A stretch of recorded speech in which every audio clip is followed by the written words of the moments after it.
Mi nombre es Miguel Ruiz. Durante un cuarto de siglo, mis botas han levantado el polvo asfixiante de las llanuras de Castilla, mis manos se han agrietado bajo el sol de justicia que castiga estas tierras y mis huesos han buscado el calor de una manta en las noches gélidas de un pajar olvidado. Cargo conmigo heridas que el tiempo no ha sabido cicatrizar, marcas invisibles que duelen más que cualquier golpe de azada. Hoy, mientras contemplo el horizonte desde la finca El Mirador, esa explotación agrícola que mis abuelos defendieron con uñas y dientes y que hoy descansa sobre mis hombros, siento la necesidad de volcar mi historia. No lo hago por soberbia ni por buscar lástima, sino para que los recuerdos no se los lleve el viento, para entender de qué madera estoy hecho y por qué, a pesar de los temporales, sigo aferrado a este suelo que un día intentó tragarme. Nací en un rincón perdido de la provincia de Toledo, un lugar donde el tiempo parece detenerse frente a la inmensidad de los campos de cereal. Aquí, el paisaje es un mar de espigas que se pierde en el horizonte, y el aire siempre trae consigo ese aroma inconfundible a pasto seco y tierra arcillosa, especialmente cuando la lluvia de primavera amenaza con llegar. El mirador no era solo una propiedad de mis abuelos para mí, era el universo entero. Entre sus lindes aprendí a leer los surcos, a distinguir el momento exacto para la siembra y a entender ese murmullo casi sagrado que emana de la tierra cuando se siente cuidada. Sin embargo, mi infancia no fue solo un juego entre trigales o el eco de las historias de mi abuelo sobre las siegas de antaño. Estuvo marcada por silencios espesos, por ausencias que pesaban más que el plomo. Mi madre, Mónica, era el alma de la casa. Tenía una voz dulce y una sonrisa que parecía templar el aire de la cocina. Mientras preparaba el guiso, solía cantar coplas antiguas que se filtraban por las ventanas y se mezclaban con el silbido de la brisa. Aún cierro los ojos y me veo de niño, sentado en una banqueta de madera a su lado, escuchándola hablar con pasión sobre la rotación de los cultivos, cómo seleccionar el mejor grano para la siguiente temporada o cómo tratar al ganado con la dignidad que merece. Escucha bien, Miguel, me decía siempre, acariciándome la frente, la tierra tiene memoria y tiene alma. Si la tratas con respeto, ella te devolverá el sudor multiplicado por 10, pero si la traicionas, se volverá estéril como el rencor. Aquellas palabras, dichas en la penumbra de nuestra cocina, se convirtieron en mi primer mandamiento. Pero la felicidad en estas tierras suele ser tan breve como el rocío. Cuando cumplí 10 años, un invierno negro se llevó a mi madre tras una enfermedad que la consumió en apenas semanas. El día que se fue, el cielo de Toledo se tiñó de un gris plomizo, como si las nubes también quisieran guardar luto. Mi padre, Pablo Ruiz, permanecía junto a su lecho, sosteniendo su mano marchita con una mirada que no reflejaba dolor, sino un vacío absoluto. No hubo lágrimas, no hubo consuelo, se quedó allí, rígido como una estatua de sal. Yo, desgarrado por el pánico, me aferraba a ella suplicando un milagro. En su último aliento, Mónica me dedicó una sonrisa trémula, me acarició el cabello y susurró unas palabras que marcarían mi destino. Cuida de tus abuelos, hijo. No permitas que nadie te arrebate esta tierra. Prométemelo. Aquel fue su testamento y mi condena. Tras el entierro, mi padre se transformó en un extraño. Aquel hombre que me subía a hombros para alcanzar las manzanas y que reía con estruendo en las comidas familiares, murió junto a mi madre. Se volvió huraño, distante, un fantasma que deambulaba por la casa con el aliento agrio por el orujo y los ojos empañados por un resentimiento que yo no alcanzaba a comprender. Empezó a ausentarse durante días, dejándome solo en una casa que de repente me quedaba demasiado grande. Cuando regresaba, apenas me miraba, yo ya no era su hijo, sino un recordatorio viviente de lo que había perdido. Un mediodía de calor sofocante, cuando yo tenía 11 años, me llamó al patio. Me miró con una mezcla de cansancio y desidia antes de soltar la sentencia. Miguel, recoge tus cosas. Te vas a vivir a El Mirador con tus abuelos. Yo ya no tengo fuerzas para cargar contigo. No hubo abrazos, ni promesas de visita. Me quedé allí, petrificado, apretando contra mi pecho la mochila de lona que mi madre me había cosido, mientras veía cómo él se daba la vuelta y se alejaba sin mirar atrás. En aquel momento no lloré, la conmoción era tan profunda que el dolor tardó días en encontrar la salida. Llegar al mirador fue como encontrar un oasis en mitad del desierto. La finca se erigía sobre una loma suave, custodiada por encinas centenarias que parecían vigilar el paso de los siglos. La casa familiar, de piedra ruda y muros gruesos para aguantar los rigores de Castilla, me recibió con su porche cubierto de flores silvestres y aquel viejo balancín que siempre crujía con el viento solano. Mi abuelo Rodrigo, un hombre de piel curtida y manos callosas, me rodeó con un abrazo que olía a campo y a tabaco de liar. Mi abuela Virginia, con su mirada viva y esa voz que era puro bálsamo, me tomó de la mano para llevarme al interior, donde el aroma a bizcocho de limón recién salido del horno inundaba cada rincón. No llores, pequeño, me dijo con firmeza, esta es tu herencia, tu hogar y aquí nadie va a dejarte solo. Los años siguientes fueron los más formativos de mi vida. Rodrigo se convirtió en mi maestro y en mi sombra. Me enseñó que ser agricultor no es solo un oficio, sino una forma de entender la vida. Me llevaba a las tierras al alba para enseñarme a leer el cielo, a reconocer cuando el suelo necesitaba descanso y a saber cuando el ganado requería un refuerzo de forraje antes de que el frío apretara. Me hablaba de las sequías históricas, de cómo la familia se turnaba para regar a mano en las noches de insomnio y de la alegría compartida de las siegas, cuando el pueblo entero se convertía en una sola familia. A través de su voz, comprendí que el mirador no era una simple parcela de tierra, sino un legado de sudor y sangre que definía quiénes éramos. Por su parte, mi abuela Virginia me enseñó la otra cara de la moneda: la paciencia y la resiliencia. Sentado a sus pies mientras ella hacía ganchillo en su sillón de orejas, me contaba historias de mi madre de joven, de cómo trabajaban el huerto juntas y de la pasión que Mónica sentía por estas hectáreas. Tu madre llevaba el campo en las venas, Miguel. Ahora esa sangre corre por las tuyas, y es tu deber que siga fluyendo, me recordaba. Aquellas palabras me otorgaban un propósito, pero también una carga de responsabilidad que a veces me quitaba el sueño. No todo era idílico. Muchas noches, tumbado bajo el techo de vigas de madera, pensaba en mi padre. Sus visitas eran escasas, breves y cargadas de una tensión eléctrica. Venía, hacía 4 preguntas por compromiso y se marchaba antes de que terminara el café. Una tarde, muerto de curiosidad y dolor, me atreví a preguntarle: «Papá, ¿por qué no te quedas aquí? Hay sitio para todos». Él suspiró, evitó mi mirada y respondió con una frialdad que me heló el alma: «Lo entenderás cuando seas mayor, Miguel. La tierra no solo da frutos, también entierra a la gente». Aquella espina de abandono se clavó hondo en mi pecho, creciendo conmigo mientras me hacía hombre. A pesar de todo, el mirador fue mi salvación. Aprendí a montar a caballo, a reparar cercas que el invierno había vencido y a predecir la tormenta solo por el cambio de color en las nubes sobre los montes de Toledo.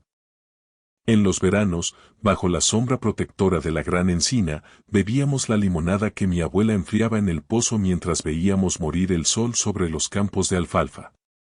«Todo esto será tuyo, Miguel», decía el abuelo con solemnidad, «pero recuerda. La tierra solo te pertenece si eres capaz de amarla más que a ti mismo». Esa pasión se convirtió en mi motor. Empecé a devorar libros de agronomía, a interesarme por los avances técnicos que veía en los pocos programas agrícolas de la televisión y a soñar con transformar el mirador en una explotación de vanguardia, donde la sabiduría de mis ancestros se diera la mano con la tecnología del siglo XXI. No podía imaginar entonces que mi mayor batalla no sería contra las plagas o la falta de lluvia, sino contra mi propio apellido.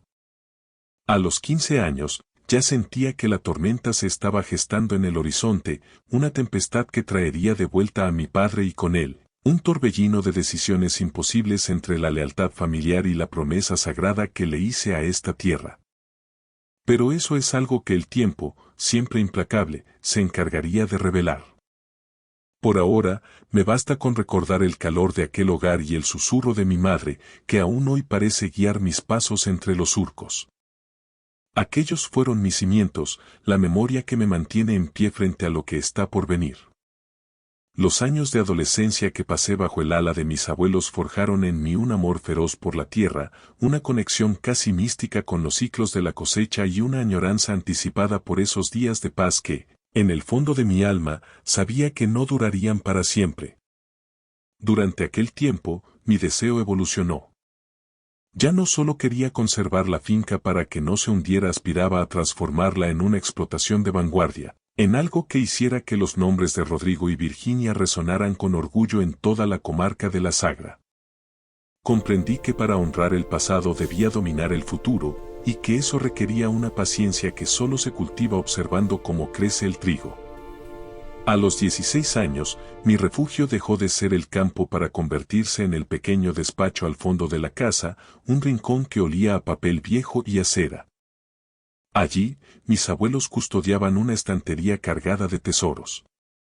Tratados de agronomía de los años 70, manuales sobre la cría de ganado ovino y revistas del sector que mi abuelo Rodrigo coleccionaba como si fueran reliquias. Los devoraba noche tras noche bajo la luz temblorosa de un flexo, peleándome con términos como estrés hídrico, nitrificación del suelo o capacidad de intercambio catiónico. Anotaba en un cuaderno cada idea sobre cómo optimizar el barbecho o qué maquinaria podría aliviar la espalda de mi abuelo. Virginia, al pasar con un vaso de leche caliente, me sonreía con melancolía. Eres el vivo retrato de Rodrigo cuando mozo, Miguel. Tienes los pies en el barro pero la cabeza en las estrellas. Sus palabras eran mi combustible, aunque las dudas me asaltaban en cuanto salía al sol. ¿Sería yo capaz de gobernar el mirador?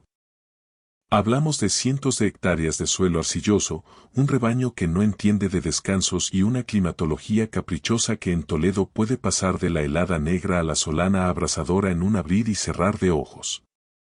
Yo era un muchacho que apenas había cruzado los límites de la provincia. En esos momentos de flaqueza, Rodrigo se sentaba conmigo en el porche, me ponía su mano callosa en el hombro y sentenciaba. La tierra no te pide que lo sepas todo hoy, hijo. Te pide que la escuches. Si la amas, ella misma te dirá cuando tienes sed y cuando estás satisfecha. Con esa premisa, me lancé a descubrir la agricultura del siglo XXI. En la vieja televisión de tubo vi un reportaje sobre el cultivo hidropónico y el riego por goteo automatizado. Me quedé prendado. La posibilidad de fusionar la sabiduría ancestral de mi familia con la tecnología me obsesionó. Empecé a frecuentar la biblioteca del instituto y a gastar mis pocas pesetas en el locutorio del pueblo para investigar en Internet. Leía sobre sensores de humedad, drones para el mapeo de cultivos y el uso de Big Data para predecir las cosechas. Cada descubrimiento era una chispa que alimentaba un incendio de ambición sana. Mi último año de bachillerato fue un calvario de codos y café.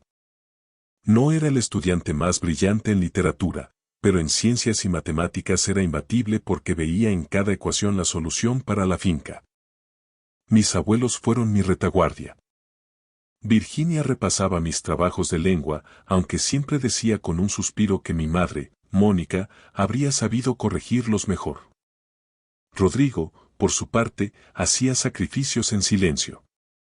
Vendía un poco más de grano o algún ternero extra para ir llenando un sobre que decía para la Universidad de Miguel. Tú hinca los codos, muchacho, me decía con gravedad. Dao dinero, ya nos encargamos los viejos. El día que llegó el sobre de la Universidad Politécnica de Madrid confirmando mi plaza en Ingeniería Agronómica, solté un grito que debió oírse hasta en la plaza del pueblo. Corrí a casa y los abracé con tal fuerza que casi los levanto del suelo. Virginia rompió a llorar de alegría. Rodrigo solo sonrió, pero vi como una lágrima solitaria se perdía entre sus arrugas.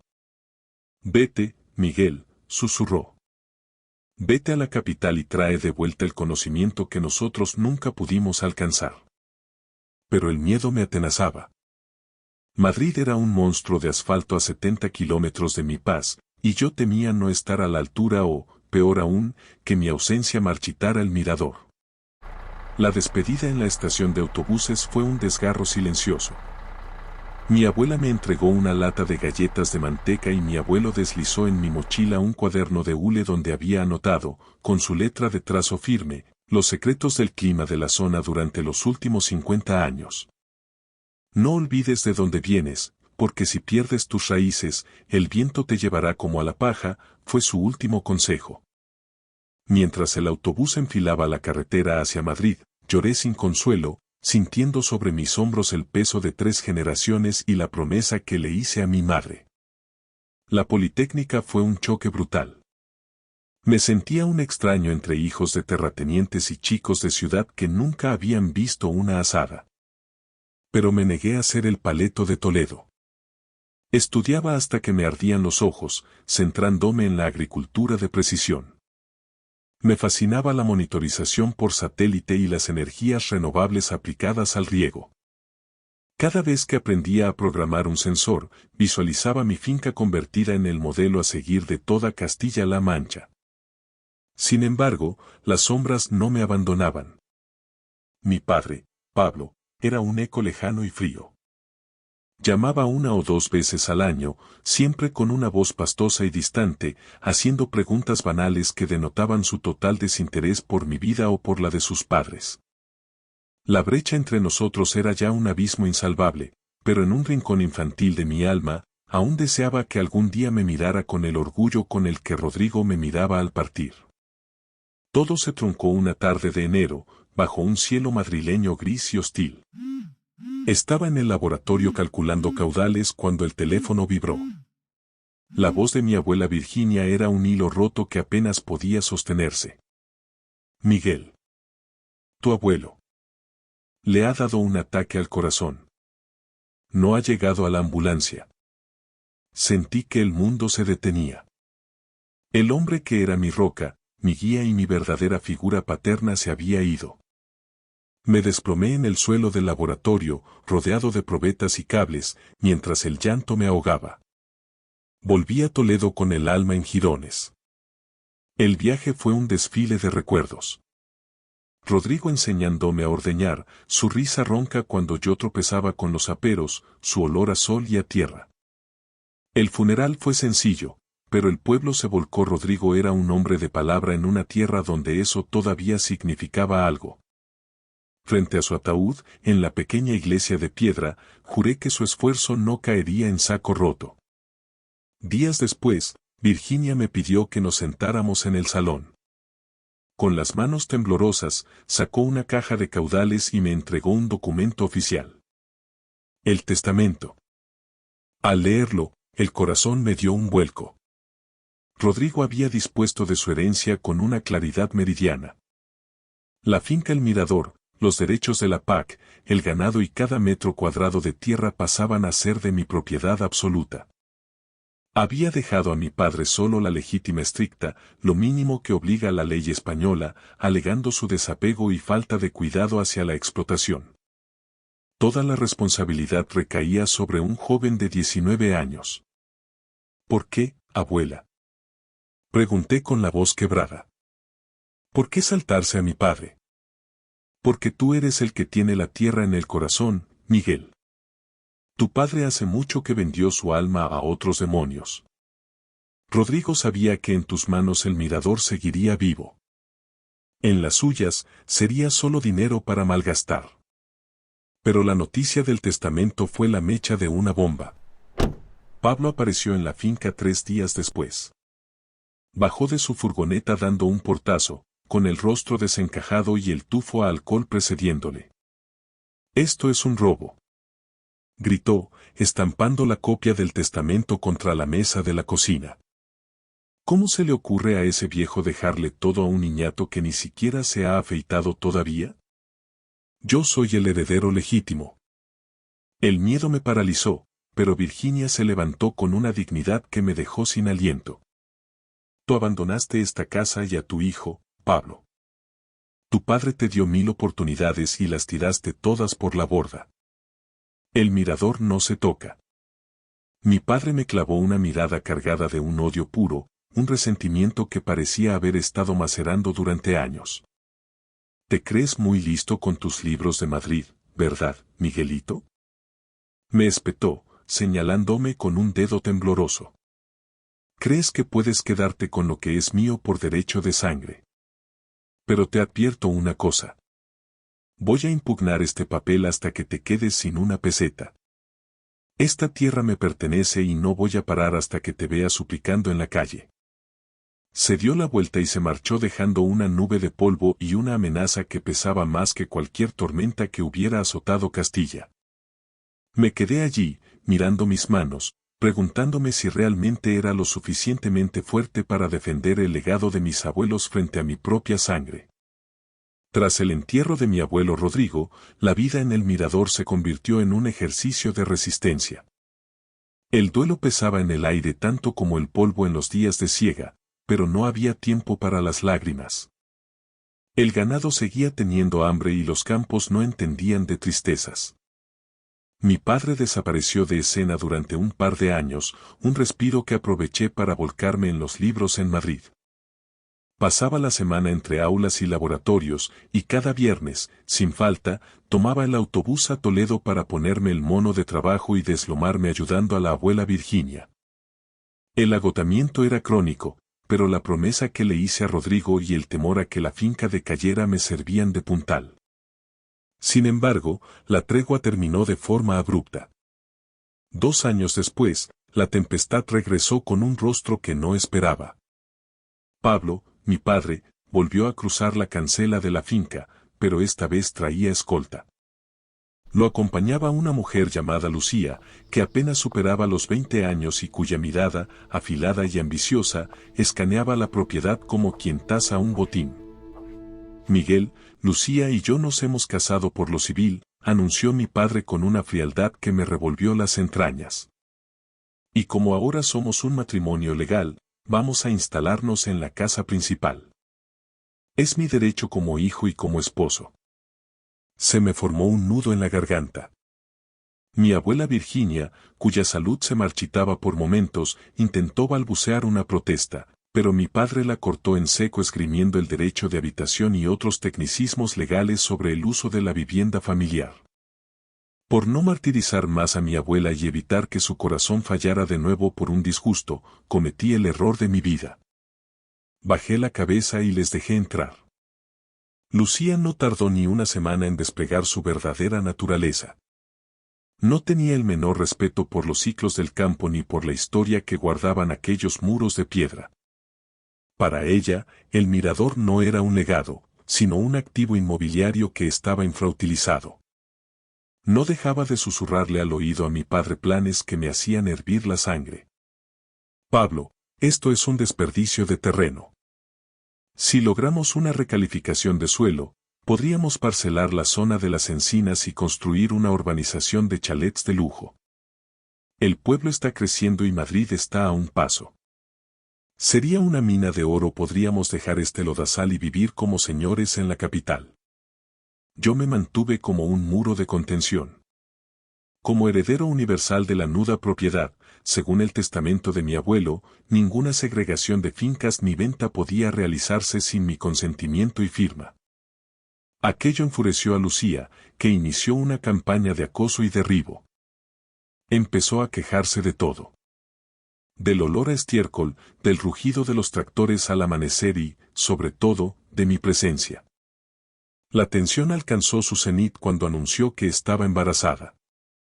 Ahora que vamos a traer un niño al mundo, necesitamos espacio y dignidad, soltó mi padre una tarde en el comedor, mientras evitaba mirarme a los ojos. Miguel, tú ya eres un ingeniero, tienes tu vida en Madrid. Lucía dice que el bebé necesita tu habitación para su cuarto de juegos y sus cosas.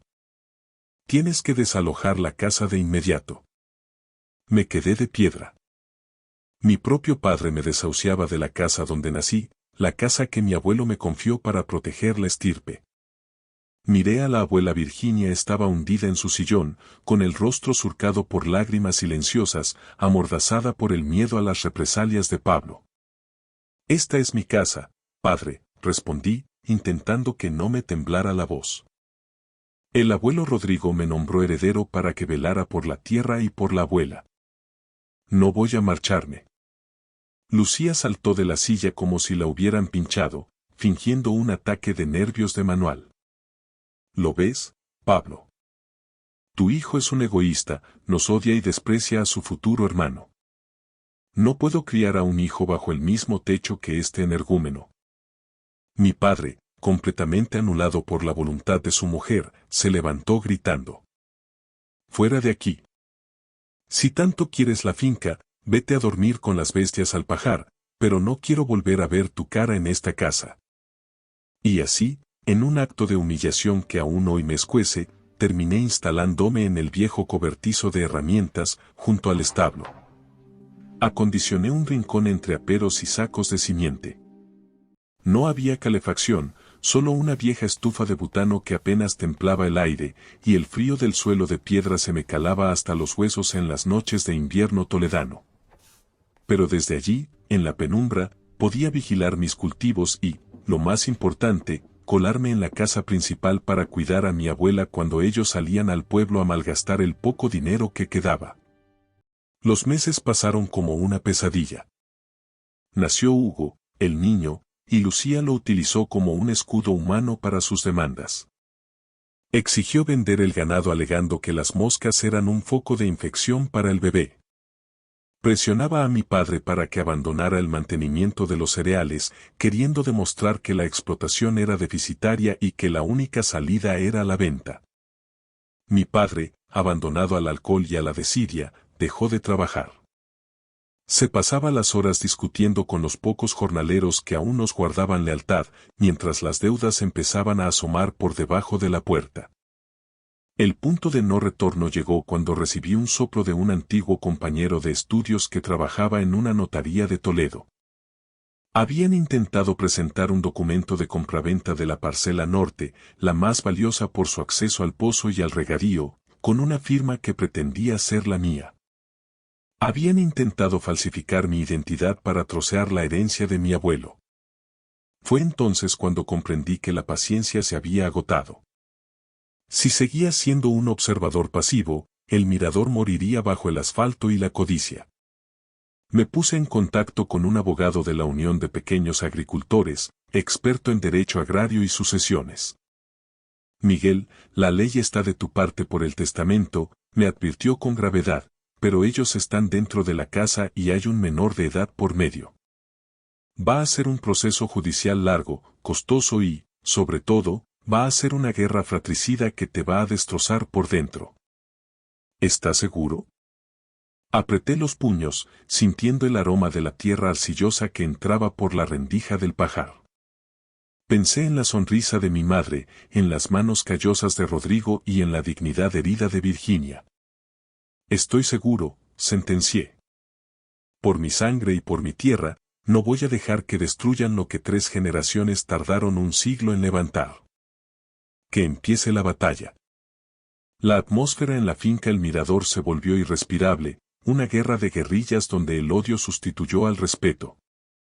Mi padre y Lucía, acorralados por su propia codicia, dejaron de disimular. Intentaron quebrantar mi voluntad hostigándome en mi refugio del pajar. Cortaban el suministro eléctrico que llegaba de la casa principal, saboteaban los depósitos de gasoil de los tractores o bloqueaban los caminos de servidumbre con maquinaria vieja y oxidada para impedir mi paso. Pero cometieron un error de cálculo fatal. Pensaron que seguía siendo aquel niño desvalido que mi padre despachó con una mochila de lona. No comprendieron que frente a ellos tenían a un ingeniero agrónomo respaldado por la ley, con la legitimidad de la tierra en las venas y una voluntad forjada a fuego y escarcha. Inicié la ofensiva legal en los juzgados de Toledo. Presenté una demanda de desahucio por precario y una acción de protección del patrimonio, fundamentada en el testamento hológrafo de mi abuelo Rodrigo y en la evidente administración desleal de la propiedad. La batalla en los tribunales fue un calvario emocional. Vi a Lucía interpretar el papel de su vida, derramando lágrimas de cocodrilo ante el juez, alegando que yo era un monstruo que pretendía dejar a un lactante en la indigencia. Escuché a mi padre acusarme de mal hijo y de traicionar la sangre. Sin embargo, los hechos eran tercos y los documentos, implacables. Las pruebas periciales demostraron el abandono sistemático de la explotación, el impago de las cuotas del SEAS, Sistema Especial para Trabajadores Agrarios, y, lo que sentenció su destino, el informe caligráfico que confirmaba el burdo intento de falsificar mi firma para enajenar las parcelas de regadío. El magistrado dictó sentencia a mi favor. Se decretó el lanzamiento y se les concedió un plazo improrrogable de 60 días para desalojar la vivienda. El día que cruzaron la cancela por última vez, el aire se sintió más limpio, aunque el sabor fuera agridulce. Observé desde la distancia cómo mi padre cargaba sus escasas pertenencias en la furgoneta, tenía la mirada perdida en el suelo y los hombros hundidos bajo el peso de una derrota que él mismo se había buscado.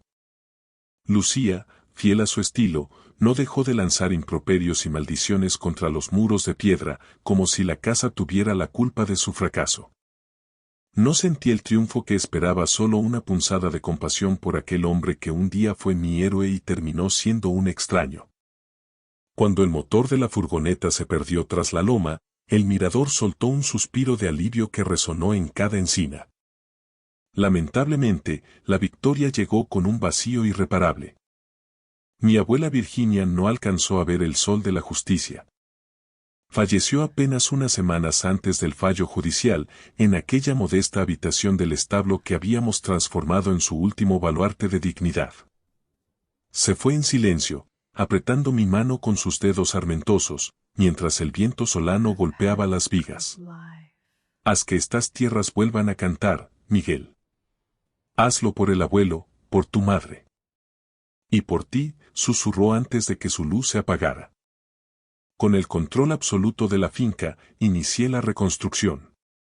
Invertí hasta el último céntimo de los ahorros que mis abuelos custodiaron con tanto celo y solicité un crédito del ICO para jóvenes agricultores. Fue el momento de pasar de los planos a la realidad.